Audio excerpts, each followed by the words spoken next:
আজ আমি আলোচনা করব নীতিবিজ্ঞান সম্বন্ধে। গ্রিক শব্দ এথিকা থেকে এথিক্স শব্দটি উদ্ভূত হয়েছে। এথিকা শব্দটি এথোস শব্দের প্রতিশব্দ। এথোস শব্দের অর্থ হল চরিত্র, আচার, ব্যবহার, প্রথা ইত্যাদি। এই জন্য নীতিবিজ্ঞানকে মানুষের চরিত্র বা আচরণ সম্পর্কীয় বিজ্ঞান বলা হয়। আবার এথিক্সকে মোরাল ফিলোসফিও বলা হয়। মোরাল শব্দটি ল্যাটিন শব্দ মোর্স থেকে উদ্ভূত, যার অর্থ হল সমাজসম্মত আচরণ, যা ব্যক্তি অনুশীলনের দ্বারা অভ্যাস করে। নীতিবিজ্ঞান আদর্শের পরিপ্রেক্ষিতে মানুষের আচরণের ন্যায় অন্যায়ের দিকটি আলোচনা করে। এই কারণে ম্যাকেঞ্জি বলেন, নীতিবিজ্ঞান হল মানব জীবনের আদর্শ সম্পর্কীয় বিজ্ঞানসম্মত আলোচনা। Ethics is the science of the ideal involved in human life. নীতিশাস্ত্রের প্রচলিত সংজ্ঞাগুলির মধ্যে লিলি প্রদত্ত সংজ্ঞাটি উল্লেখযোগ্য।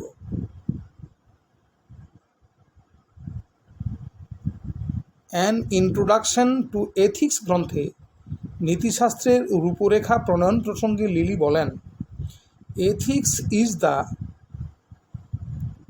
normative science of the conduct of human beings living in society। অর্থাৎ নীতিবিজ্ঞান হলো সমাজে বসবাসকারী মানুষের আচরণের আদর্শনিষ্ঠ বিজ্ঞান।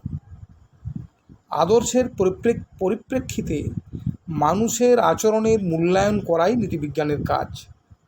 নীতিবিদ্যা সমাজে বসবাসকারী মানুষের আচরণের ভালো মন্দ বিচার করে।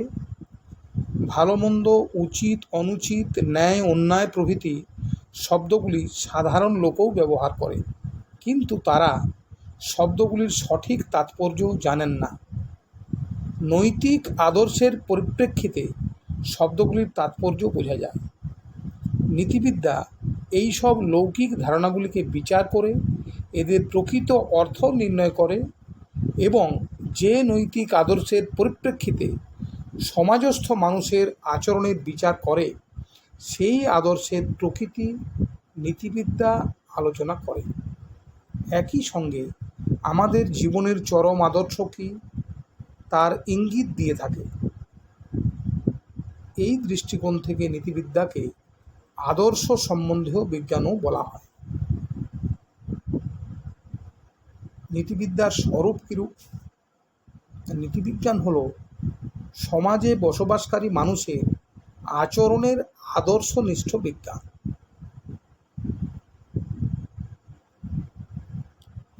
নীতিশাস্ত্রের লিলি প্রদত্ত সংজ্ঞাটি বিশ্লেষণ করলে এই শাস্ত্রের প্রকৃতি বা স্বরূপটি সহজেই বোঝা যাবে।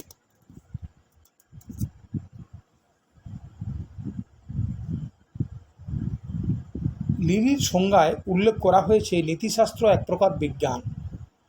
একই জাতীয় কতকগুলি বস্তু বা ক্রিয়া সম্পর্কে সুসংবদ্ধ ও যুক্তিসম্মত আলোচনাকে বিজ্ঞান বলে। বিজ্ঞানের প্রতিটি শাখার মতো নীতিশাস্ত্রের একটি নির্দিষ্ট বিষয় আছে। এই বিষয়বস্তু হল মানুষের আচরণ বা ঐচ্ছিক ক্রিয়া। নীতিবিজ্ঞান নৈতিক আদর্শের পরিপ্রেক্ষিতে মানুষের আচরণ সম্পর্কে সুশৃঙ্খল ও সুনিশ্চিত জ্ঞান দিতে চায়। এই অর্থে নীতিশাস্ত্র হলো একটি বিজ্ঞান বা বৈজ্ঞানিক আলোচনা। বিজ্ঞানের শাখাগুলিকে সাধারণত দুটি শ্রেণীর অধীন করা হয়: বস্তুনিষ্ঠ বিজ্ঞান বা পজিটিভ সায়েন্স ও আদর্শনিষ্ঠ বিজ্ঞান নরমেটিভ সায়েন্স।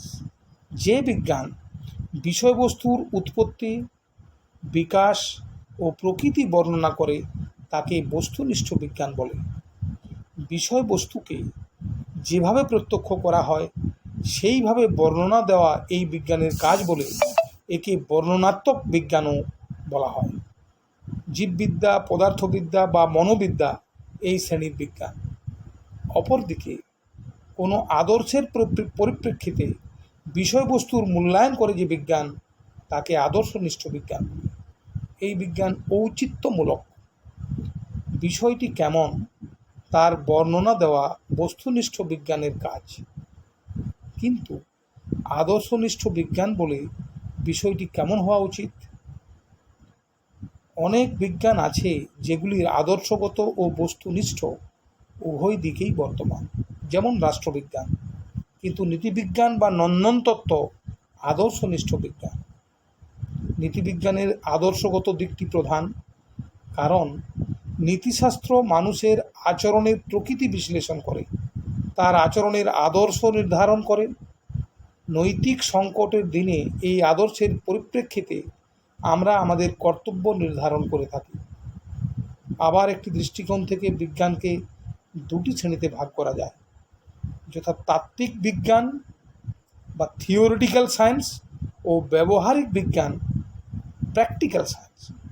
প্রথমটি জ্ঞান অনুসারী বিদ্যা, দ্বিতীয়টি প্রয়োগ বিদ্যা। তাত্ত্বিক বিজ্ঞান জ্ঞান অনুসারী বিদ্যা। এর লক্ষ্য হল বুদ্ধির পরিতৃপ্তি, যেমন ঈশ্বরবিদ্যা।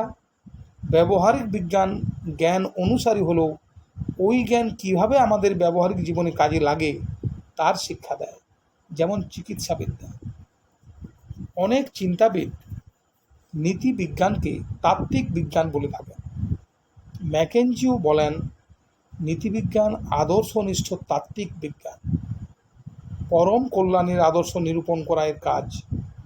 আদর্শ লাভের উপায় নীতিবিজ্ঞান নির্ধারণ করে না। আবার অনেকে বলেন, মানুষের আচরণকে কিভাবে নিয়ন্ত্রিত করতে হবে সেই সম্পর্কে নীতিশাস্ত্র জ্ঞান দেয় বলে একে ব্যবহারিক বিজ্ঞানও বলতে হবে।